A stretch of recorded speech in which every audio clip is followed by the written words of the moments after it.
Good morning. Well, this is morning here at this time. So I think this is part 3. At this point we have the engine, the new engine prepped, or almost enough to go in the chassis. We have the old engine removed. Have to remove the stuff from this engine that we're gonna reuse and put it back on this engine.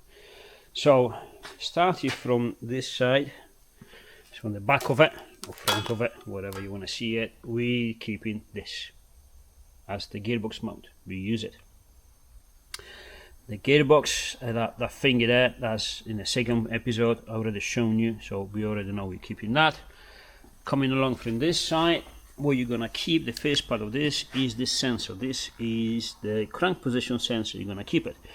Remove the zip ties, blah blah, chase the wire, and you see where that giant dead spider is. Yeah, that's the plug. So have to put the fingers there, move that spider away, or maybe from the top here where there's another even bigger one there, and unplug it because you need that. Now, unless you want to put a new one, which is even a better idea, but these crank sensors, they don't actually fail. So if you want to use the second-hand one from your old engine, be my guest. We never had any issues with them. Coming along, you have to remove this sensor here. This is your oil pressure sensor. Remove it, and we're gonna reuse it on the new engine. Now the clutch line, again, this is another one. Like I said before, we remove it with the engine because now you see how easy it is. Because you have the firewall here. When the engine is in the car, it's a pain ass to remove it.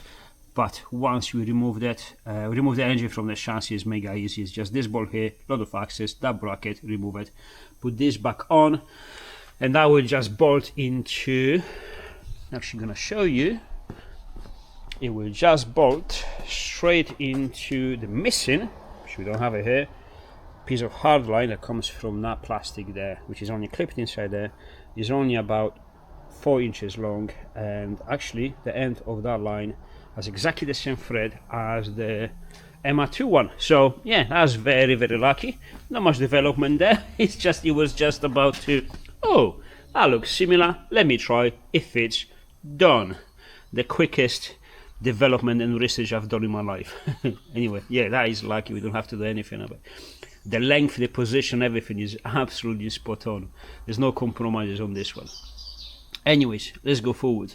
So from the engine, another thing you're gonna need is that one there. You see that sensor, that is your coolant temperature sensor. Please remove it.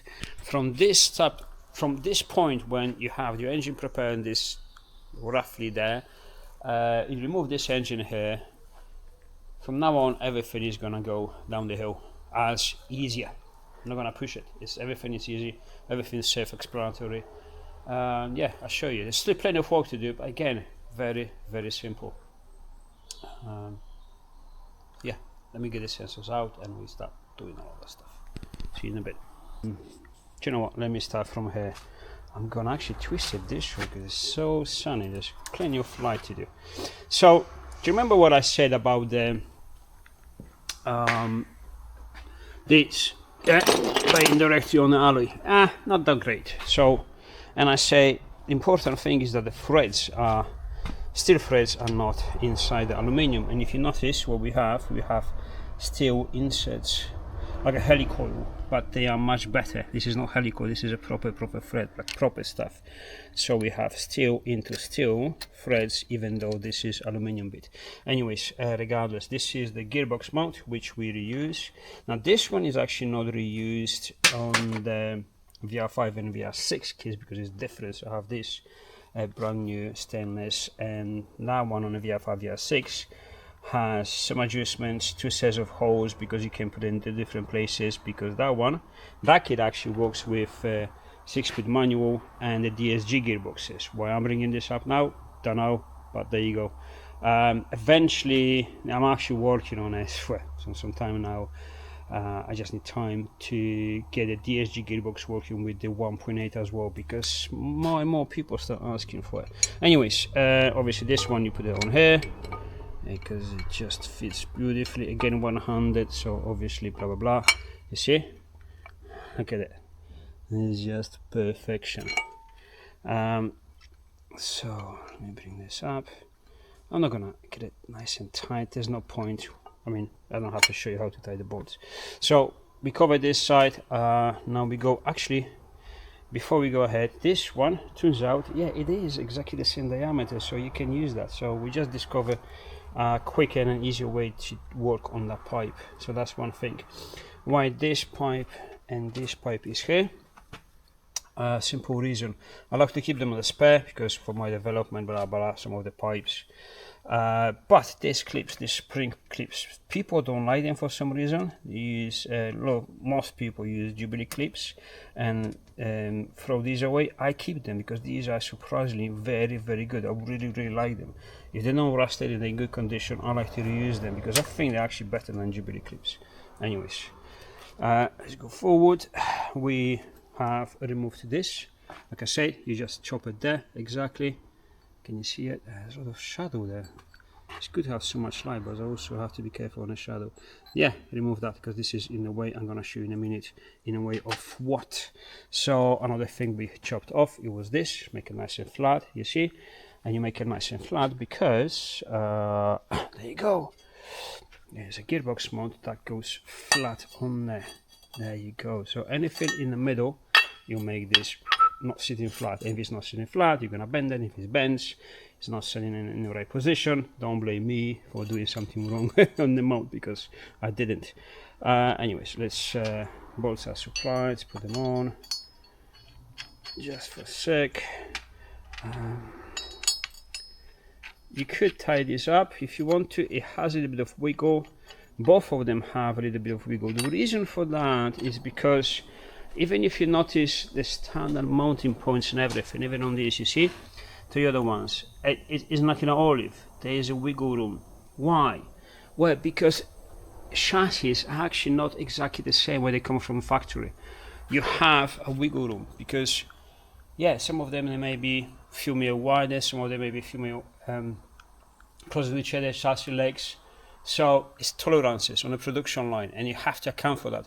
If I'm gonna make everything absolutely perfect to the single millimeter, like normal tolerances, it will fit perfectly on one chassis and it will not fit perfectly on the other chassis. So some people are gonna moan about it, some people are not gonna moan about it. So we have to follow what the Toyota did or any other manufacturer with the tolerances. So that's why there is a wiggle room. It's not because I was lazy on it. Actually, quite the opposite. So yeah, so what I do usually is just you get them nice and tight, but leave that wiggle room there, and once you put everything in place, everything is nicely fitted, you then tighten everything up. Now, okay, as we on this mount, now we go forward here. I'll come back to that later in a second. I go to the opposite side of the engine and I'll show you. This is the crank position sensor. Let me see, you can see it, yeah. And like I say, you can't do it wrong. It's just, it literally goes this way. Now, if this doesn't read because it's too much back there, or because this is bent, because sometimes they're not perfect, because again, second hand, you see this one here, for example, when I'm gonna tie the hair, it's a bit wobbly, because again, it's an old sensor. Just knock the bracket in a little, just twist it a little bit, just knock it with the hammer, or bend it so this is close enough. This is good enough. This is about 1.5, maybe 2 wheel. It will still pick up the signal, no problem. So once you've done that, all I like to do is to get a zip tie, actually, here, from here to there, around, because there's plenty of space between the block and the bracket. Bring it here, and then this one is going to be, obviously this is going to be removed. I chop it off from the standard wiring room, and this is going to be plugged in there. Jesus, I'm really good with this one-handed stuff. This is going to be plugged into my adapter wiring room, and it's going to be here. Both crank sensors, this and this one, in the same place. So there you go. Now we also have removed the oil pressure sensor, and like I said, we replace it with the Volkswagen oil pressure sensor in exactly the same place. There you go, bit of tape, and obviously you have to tie that up, and again plug, everything is supplied, so I made everything easy. Now this is your original temperature sensor, which is gonna go there in the original place, which we don't have that bit installed yet. Where did I put my, this one here is your bit filthy, I need to clean it. Toyota temperature engine coolant temperature sensor. This is gonna go in this place once we install that bit there, so we got plenty of time to show you that one. Now, do you know what? Let me put you here somehow. I guess you can see it this way. Okay. Yeah, plenty. Okay, so now the engine mount has also the bracket. You recognize that bracket there? That's for the shift cables. And this goes here as an adjustment.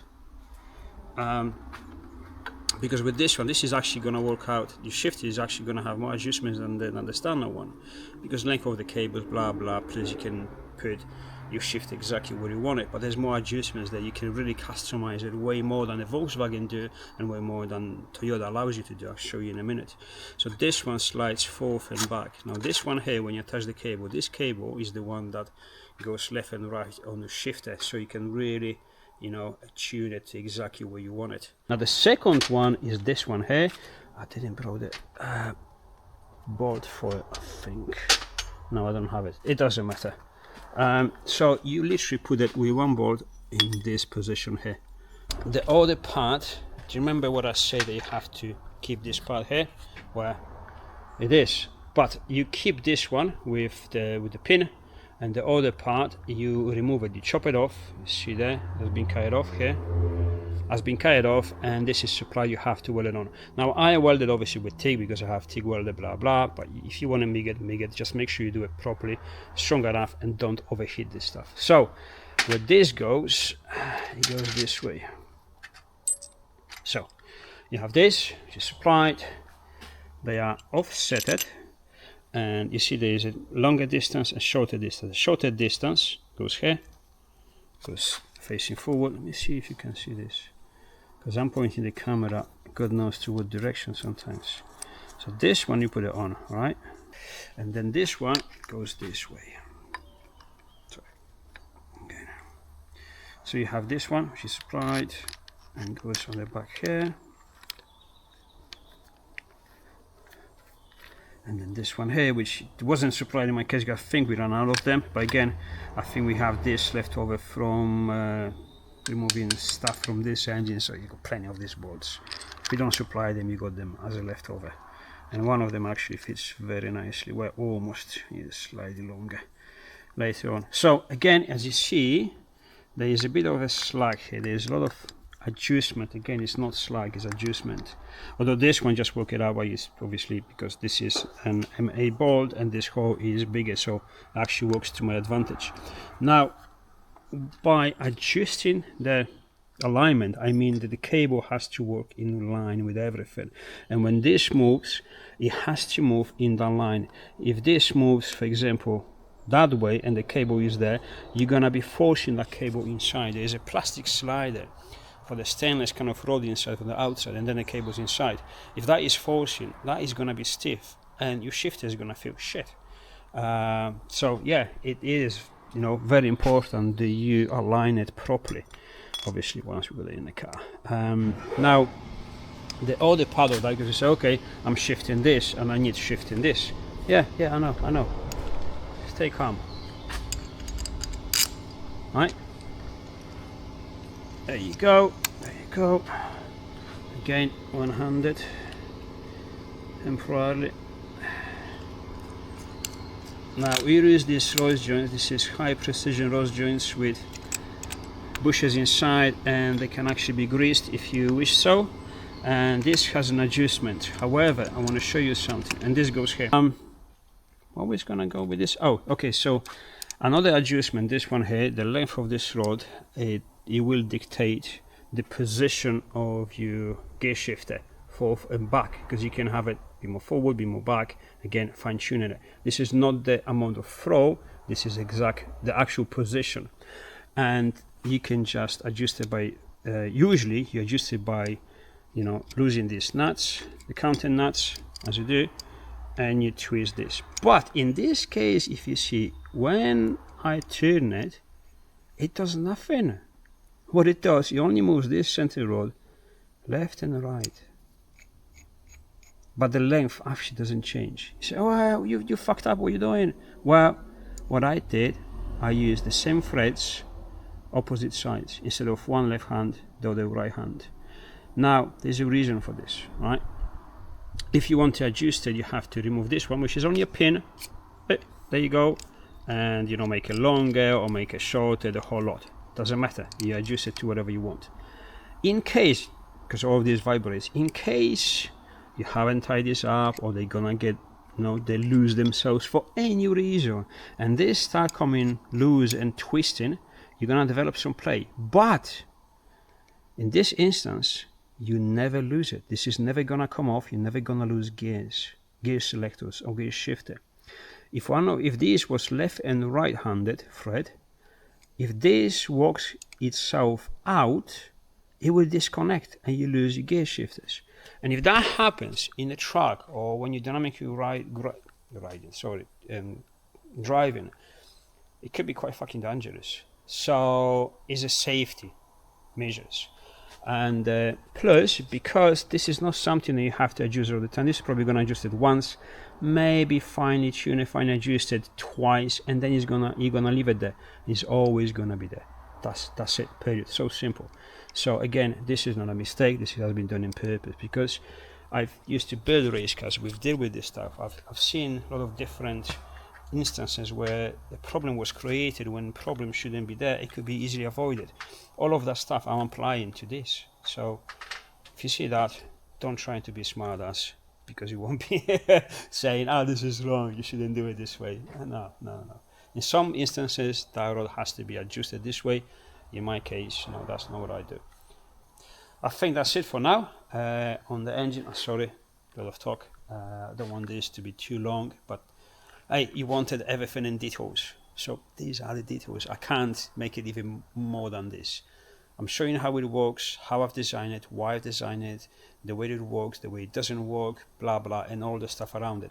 This is getting annoying. How many times I have to pause my audiobook? I found the interesting one. It's like, shit, every 5 minutes something. Anyways, no, I'm kidding. Well, I'm not, but I am.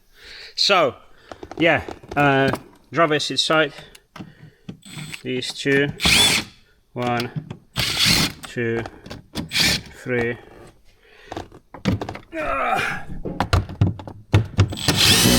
4, 5. Make sure it's actually out.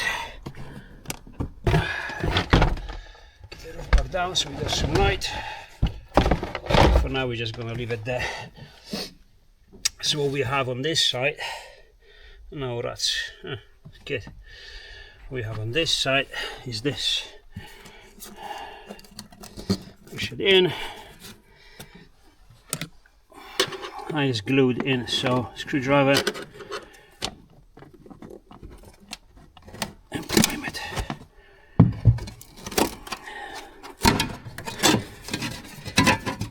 Alright, that plug there, bit stiff every time. There you go, that should stay there. Actually remove it now for the ease of the job. Alright, so 8mm, you're removing those, you're removing that, removing all of those. You unclip this. Just remember this one, when you unclip it, keep it, don't lose it, because it's gonna be almost not possible to find another one. And then you have to, like this, you have to call JSpec to send you one. This is important actually. That keeps your fuel line in. Now, before you remove this, get some air on it, blow it, because you don't want all of that crap when you remove everything go into your fuel tank. Yes, you have a pre-filter inside, but still. So, this now, you can leave it on. We can leave this to later date. Later time, not date. Same thing really. And all it matters is like we have this space open for now. It's getting annoying. No matter what you think. I just got someone to make me a coffee. Ah, beautiful. Beautiful. All right, so we're gonna start with the engine bay preparation. There's a couple of things I want you to cut. You don't have to, but they definitely make life easier. So first of all is this. This is your line for the brake booster. So remove one nut, second nut, bring it up, cut it roughly there. You see where there's this first straight pipe. Yeah, leave that one on. You can bend it a little there. It's gonna be loose, but it's got plenty of mounting places there. It's protected, don't worry. If it rubs against something, it's not gonna damage anything. This is all kind of like rubber plastic lined. So this one, remove it and do my favorite thing. There you go. So that's been done, because again, like you say, the throttle body is roughly here and the output is there. Now what I like to do is to remove this and remove this. Your charge cooler is going to be here, your piping is going to be here. This really isn't needed, so I'll go around there and remove them on. Do you have to? No, but it helps massively. Now the second part is this water hose, the coolant hose. This one here, we leave it on. Remember we chopped it, then later on we're going to chop it exactly where we have to, but for now we just leave it. So we remove this clip here, this, don't remove it. I said, oh, why did you remove the clip? We have to remove it because I need the loose. The reason I need the loose is because I need you to do something like this.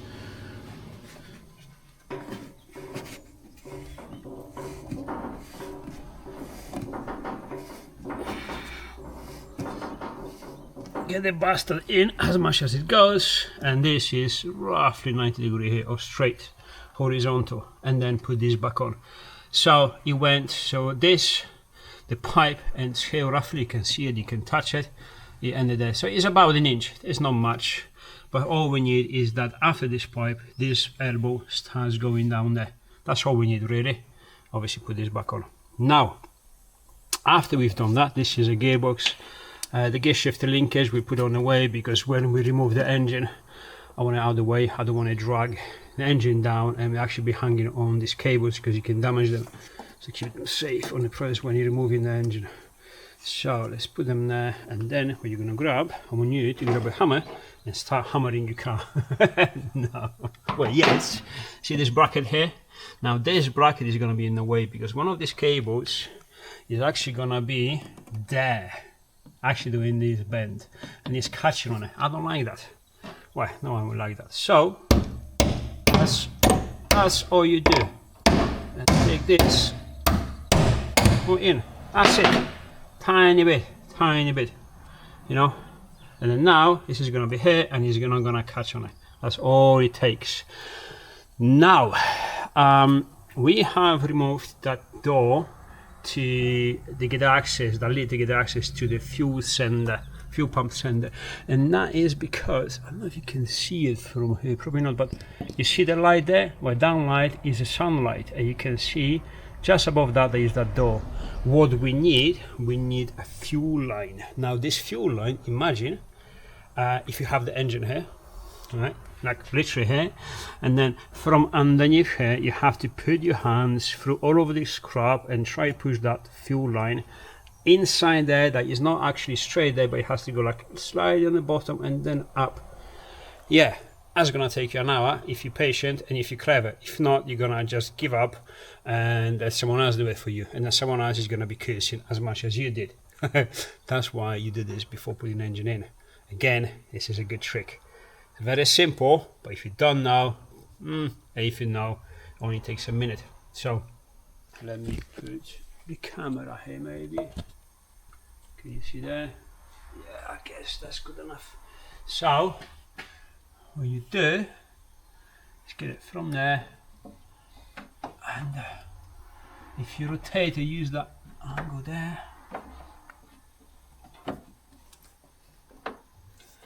use the natural bend, that's coming out from there. Great. Okay, push it in, and this one, actually for now we're gonna leave it here, leave it hanging. Now the shorter one, now I'm gonna show you. So two fuel lines, and also you have those. The copper fitment there, that is your return line. You're gonna put that in your sender, but later on. Also that is your blanking piece for the fuel pressure regulator inside the fuel pump sender, and those Jubilee clips. Those Jubilee clips we need only, well, we need 3 of them for now. Let me just grab one, because I need, what you need is this. Do you remember this? This is we carried off from the fuel line that originally sits here. Yeah, from the ones is you take a knife, you're not gonna be able to remove it if you're not gonna do it, treat it with a knife. So get a blade and do a slice on the top. Don't slice the whole lot through, it's just the rubber bit. And all you need to do, be gentle and cut yourself. Remove that from there. Once you have this left, you can see, wow, I forgot about this, I don't remember why. There is that green O-ring. I have to serve, you don't need it, but it's there, they use that, we use it too. You put it in, it's the right size Jubilee clip. I don't have to show you how to get the Jubilee clip in, right? But as we're doing this together, well, why not?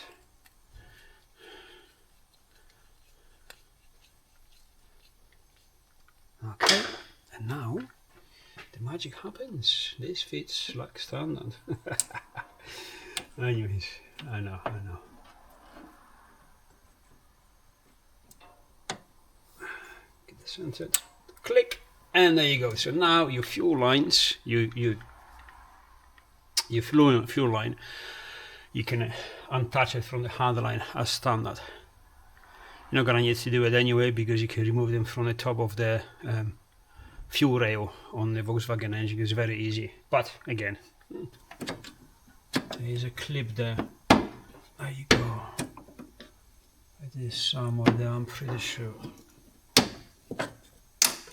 Yes. You see, so that clip there holds this fuel line in place, but also holds it that it can't go slip inside there. So what I do, I remove it. You see there's like a lip there, and that lip is centralized. There's like a cut in there, keeps it just exactly in that depth. What I like to do is push it a bit one side and then clip it back in, so it gives me more space inside the engine bay when the engine actually goes up, because you got roughly here you got a throttle body with the plenum sliding up. If this is sticking out, you may catch it. That goes in and can stay there, because actually it folds behind this line. Everything is nice and, you know, tight and clean. So yeah, remove this one. These are 14mm bolts. Remove them when you put them back on. Use some anti-seize grease as prevention. And yeah, that's it. Not gonna show you how to remove it. It's just 3 bolts. And after that, we're gonna get engine placed under the car, and we're gonna start fitting it in. As much as there is plenty of space, this part bulges out a little bit usually. So it's so easy, just tap it with the back of your hammer and get it back in. That gives you that little bit more extra. There is a sensor, the temperature sensor, and a couple of things behind the throttle body. It just gives you extra space for all of that stuff. Yeah, fuel lines. So the fuel line, you know what I used to do, because once you got these lines, they're identical. It's like, okay, which one is return, which one is the feed? Feed is this one. Put the Jubilee clip on this one here, so you know when you feed it, this is your feed. And that's it really, leave it there. Zip ties around alongside of it. Use the black ones, not white ones like I did, because I ran out of black ones. And that's it. Throw the cable, cut it off, removed, put it back on, everything's out of the way. Everything's out of the way on this side. We can install the engine. Let's do it. Okay, so we just slided the engine under, went through, uneventful because there's plenty of space for it. And actually, you know what? Let me climb there and show you the way I actually like to do it. So, yeah, put the camera here.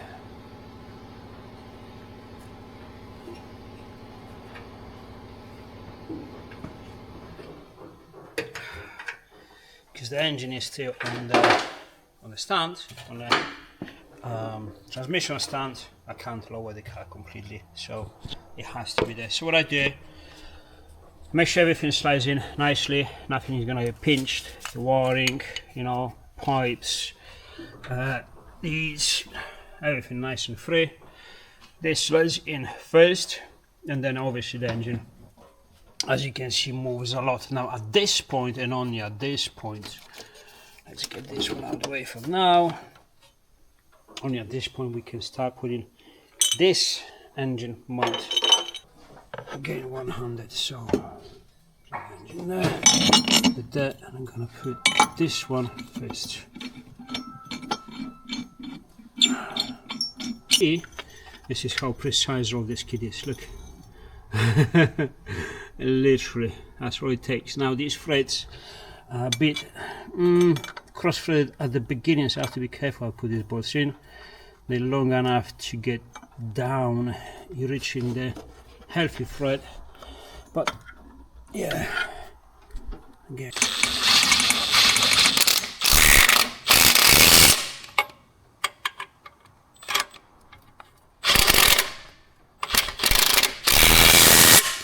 At this point we can get these tight as well. At this point, this beauty is actually in place. So we can do is this.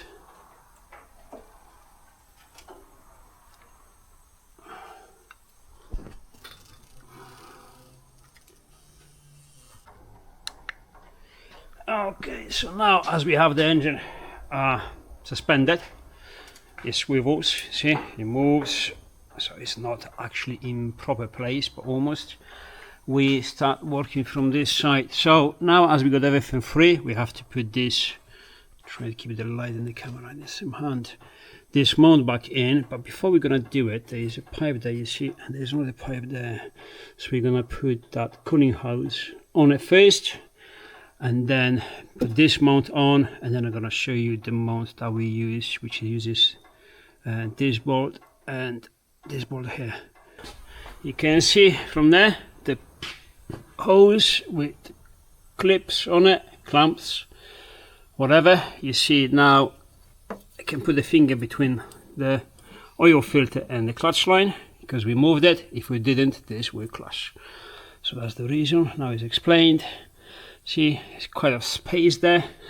Actually, see that? I should put them underneath really. Now, engine mount on the chassis, put it back together. But as you see, I do this notch. The reason I do this notch is because I modified the front lower mount, and I put this bracket here. It makes everything a bit stronger, which is positive, which is good stuff. But what it does, I need to notch that a little bit off, which doesn't do any damage, but allows me to make this a bit stronger.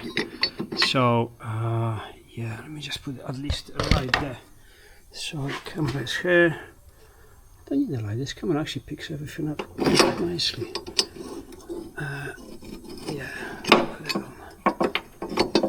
Come on. There you go. Stand on bolt, stand on everything, bolts into it, and then you remove this bolt here. You know what, let me just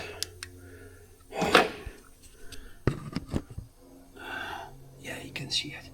So obviously because the engine swivels, this in it,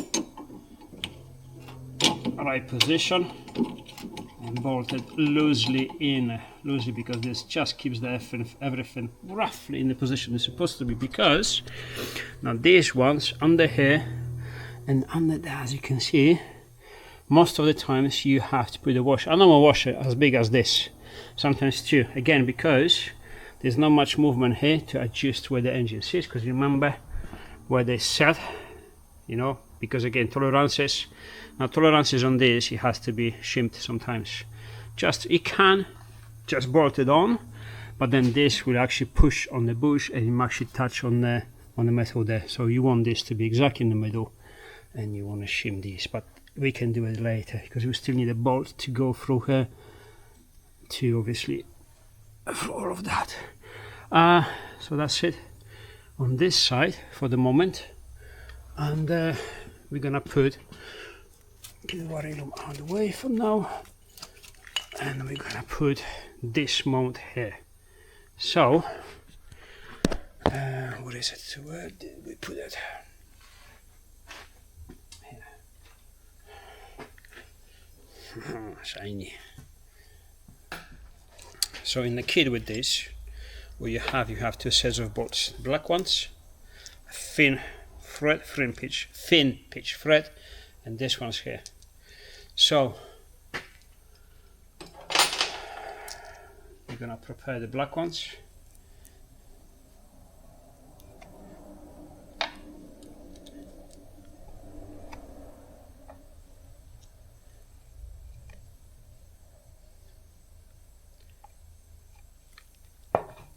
What this does, you put it where the original mount was on the subframe, right? Same place. There's only one to do it. There's only one way to put it on, so you can't get it wrong.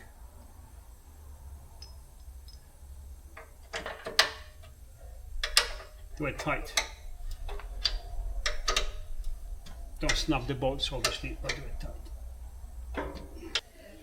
Okay, so see the way it goes. Like standard. Slide it in.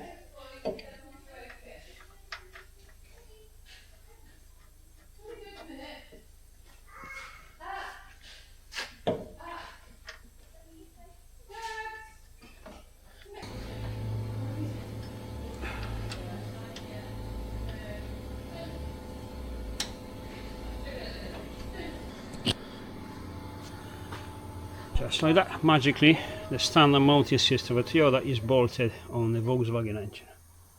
Quite simple, right? So now, make sure everything is aligned.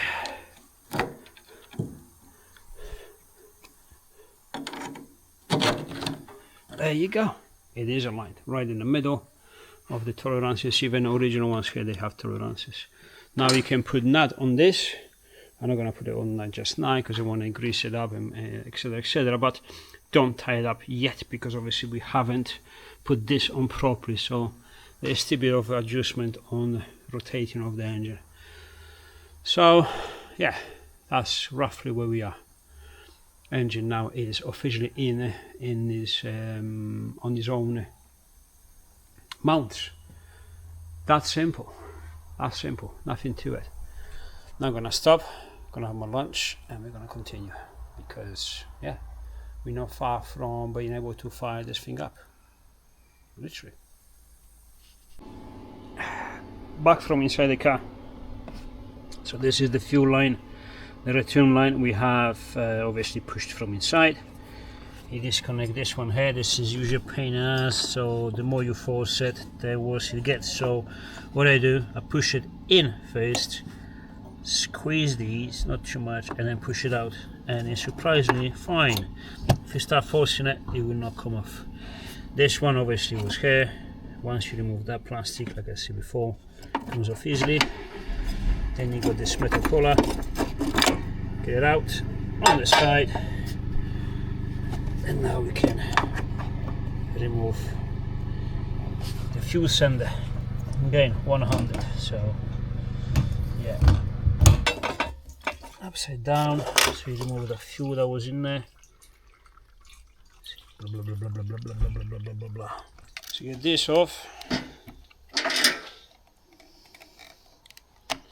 Screwdriver from these bastards out. 1, 2.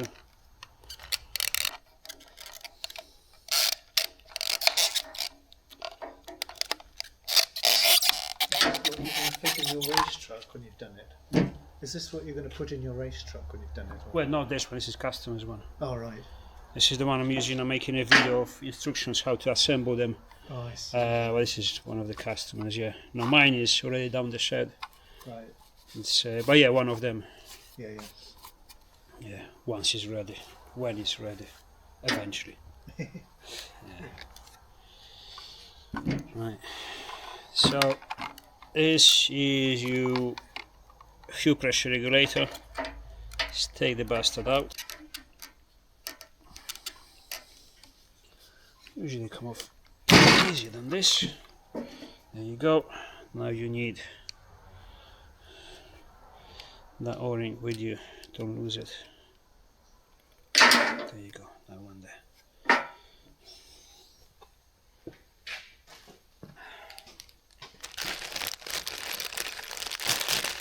In my kit you got one of these, which is blanking piece. You put it back on and you put it where we took the fuel pressure regulator off from back in there. Plug back on. I want you to drill a hole right here. This looks like was already made by Toyota for different applications with the fuel return in, so only explanation, same as this. So we're gonna drill that. What I use 8mm drill bit.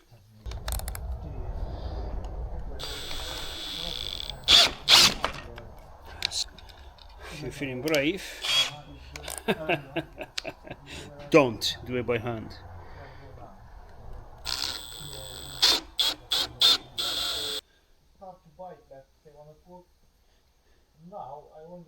Yeah. So the more you tap it, the larger the hole is. So do it gradually. If not, it'll be too loose, and you're not gonna see anything. There you go. Being pressed in the plastic, the thread seals on itself.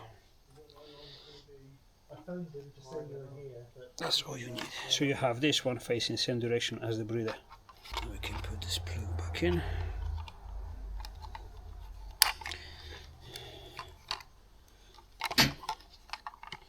Back in as it was. And the fuel sender is ready. Make sure the plug is in. That's it. That's all we need. We'll return. Now this is a good time if you want to put a migrated fuel pump. That's a good time to put them on, because obviously the fuel pump is there. So yeah, let's put it back in. Just remember the orientation, yeah. Now this plug is there. Sorry, I wasn't filming. Plug is there. This facing forward of the car. Till it clicks in. There you go. There. Orientated to the outside. Like this. Yeah. Bring it back in. Sorry, other hand.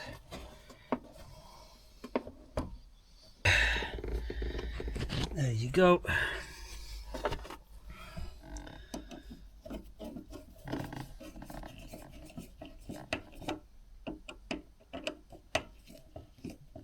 Okay, and this one back in, and this yellow clip back in, like so. And now this goes back in. That's why I say don't put all the bolts back in, because this, if you get this in the right direction, actually all standard goes back on. It's kind of like a protection for, I don't know, not crushing these when you take the fuel tank off or whatever. But everything goes back on as standard. And I'm pretty sure the pipe that we put on the return, that place is to actually put one in. That Toyota designed in this way, and in the case of the MR2 they just don't use it, and we modify it so we do use it. Thank you very much, Toyota, for thinking that. That eventually I will be making this swap kit for the, you know, for the Volkswagen engines. Now get the plug, get it through, blah blah blah. Again, one-handed, not great. So put it in, then groom it. This, make sure you put it back on proper till it clicks. And then again, this one has its own place. You see that lip there corresponds to that, so make sure it is there because it's just glued together. And just push it back in. That kind of glue is very kind of gluey, rubbery, so it will take a few times to actually lose its properties. So you can take this off a few times and it's still there. So yeah, that's all there is at this point. At this point, what we do, we take the remaining from the clip, from the kit. Usually it's like arrows on these. I don't see them here, maybe they're behind. Anyway, regardless, the way you work it out which one is in, which one is out, is by fuel pressure regulator. We don't need the light, come on, use this. So this is main fuel rail, and it's the body for the fuel pressure regulator, and that is a return from the fuel pressure regulator. So the return is, as it says, a return line. And this pipe here, you can see, goes, those that look like 90 degree, more than 90 degree, about 120 degree, and it goes straight into the fuel rail. This is you in, and we know which line is in because we left a clip, a Jubilee clip on there. So we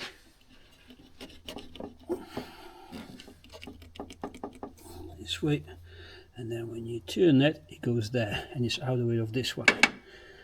And then this one here, we're gonna put it the opposite on the top. 100. So just like this.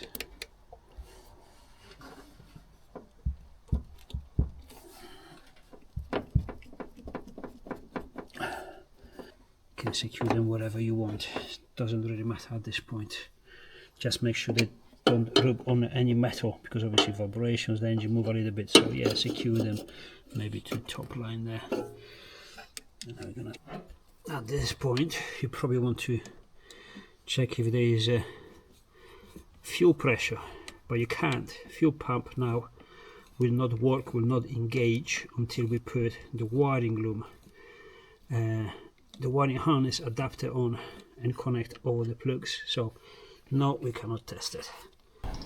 You grab one, yeah, move it, and you see that cable does what. So we know this one is the one corresponded to moving the gearbox, the shifter left and right, and we know now left and right is this one here.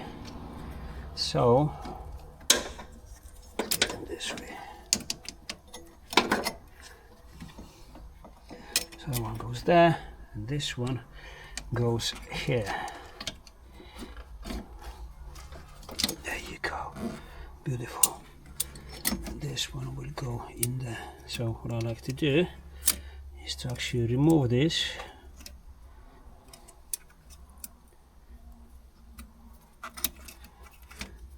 Put it there. See those lips? That's what I'm saying. They have to, if they are outside, let me just check if the camera sees this. If they are outside like this, you can remove them, but they should be really in. Let me get a screwdriver.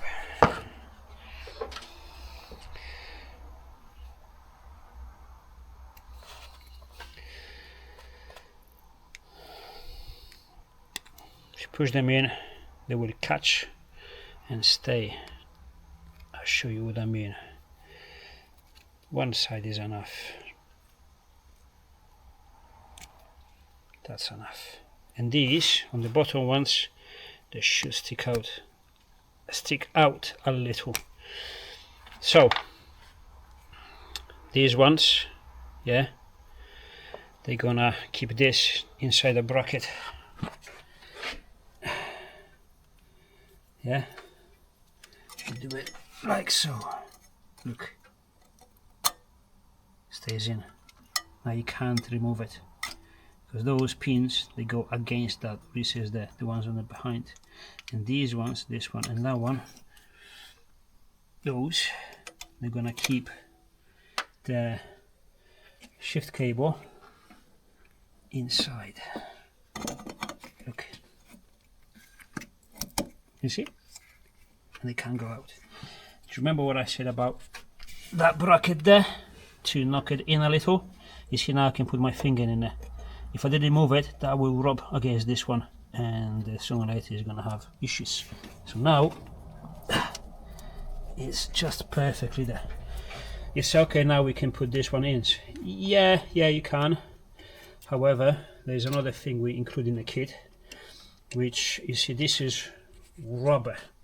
Now, if you wanna, you can keep it, but this is very flexible. So this is comfort, but we're not looking for comfort, we're looking for driving experience. So we remove them, and then we do it this way, and we put ball bearings in them. Now, ball bearings are gonna be more precise and makes the shifting even better, smoother and better.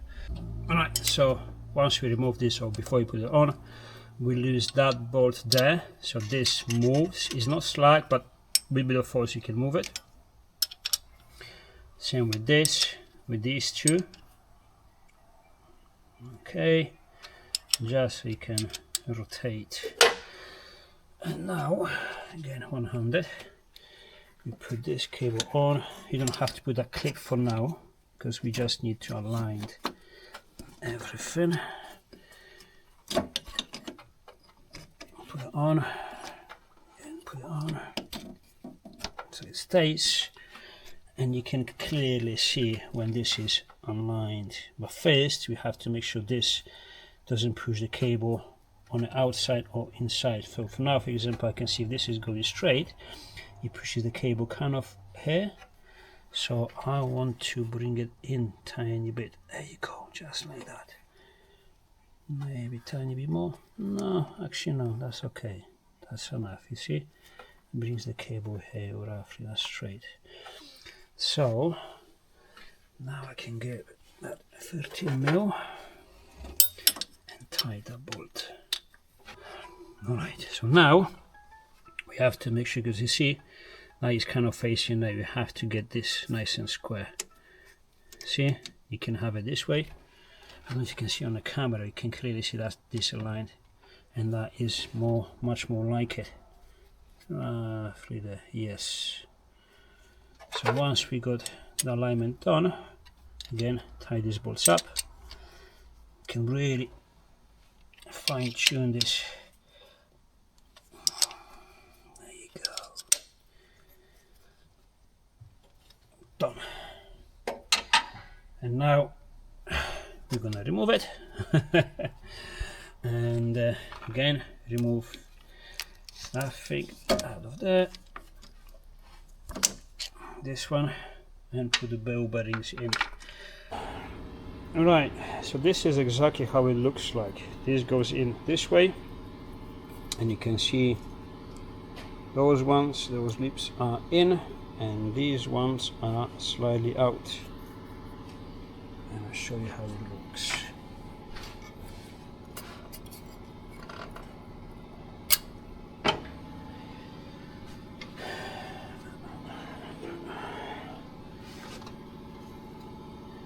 Bearings in, they need a bit of a persuasion, so you have to press them in, but yeah,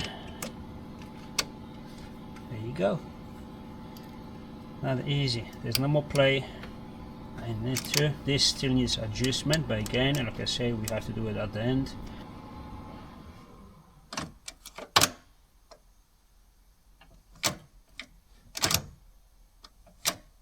Yeah, that's all we need. It's probably out of place now, as you have to adjust all the position, everything, but that's all. I think that's enough for this part. The rest is gonna be in part 4. This is what, part 3? This is 3. This is 3. And Steve is there talking to all of you, really. Emailing people, yeah. ordering stuff. So, just to clarify, when you think it's like, oh, thanks, Thomas. No, you're most likely talking to Steve. Depends. Oh, there you go.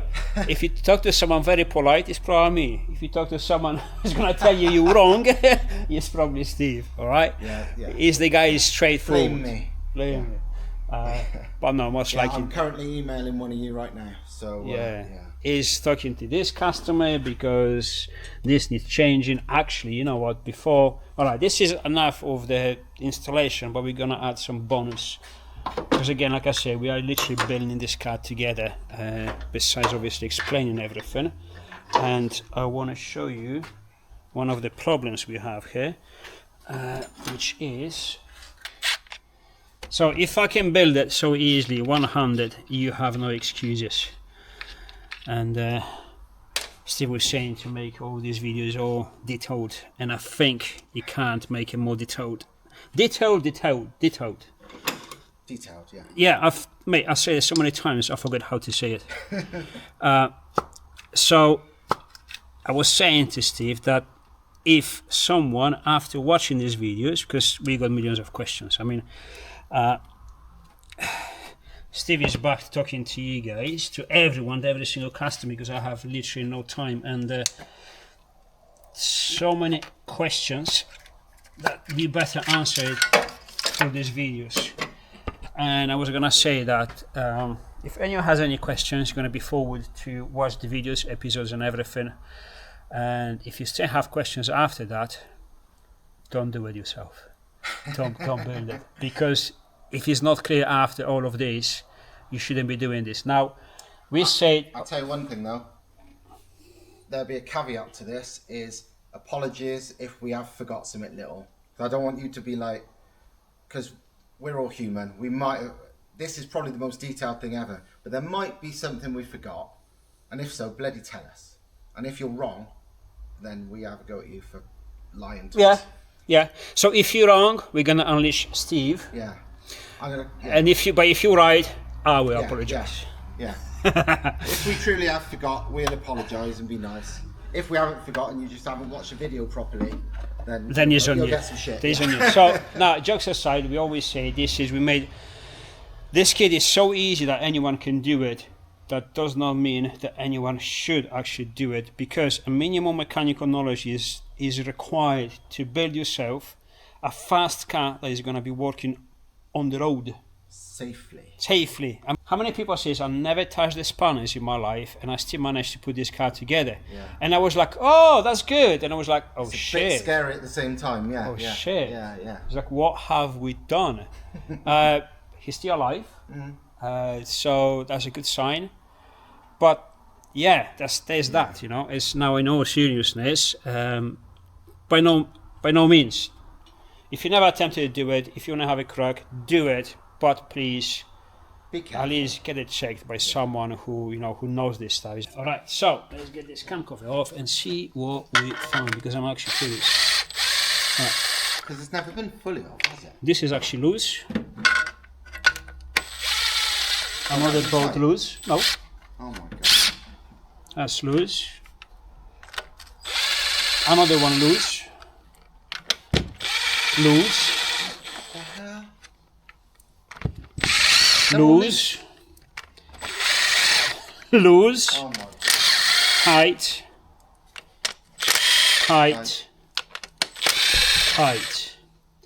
So Makes me wonder if this car's ever been run with this cam cover on it. I tie now with the belts or anything. Anyways.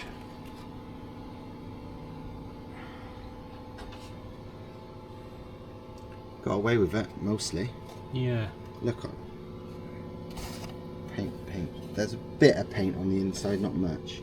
It's mostly got away with it by the looks of it. These are standard bolts, are they?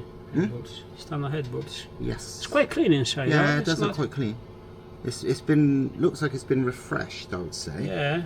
Yeah. You see, bolts have been marked. White paint. It looks good. The tensioner looks fresh. Nah, it's all outside. It just looks because it's clean. Yeah, white paint peeling off. Why? Yeah, they've marked even on the to get the cam timing right. They've marked the little dot there. So anyway, the problem is this. Do you want to run the finger there, maybe? Yes. On the angle there. You see? This comes off, unfortunately. And with oil, it's worse. Like. Plus, there's no cover. There's no plastic cover for the oil. For the for the that's breather. not the end of the world No, because it's not. it's got that still. But this is, look at that. Look. But it's coming off on his own. You see on the side there? Look at Yeah, that. look, yeah, all of that. Because So that paint already oil and came paint off. do not mix. So that paint there came off, because this is first time you're taking off. It came off and it is somewhere. I mean, some of that is there already. Some of that is in circulation. So that is actually not good. I don't want to put this back in. I mean, I will, just to cover the engine off. But it needs replacing.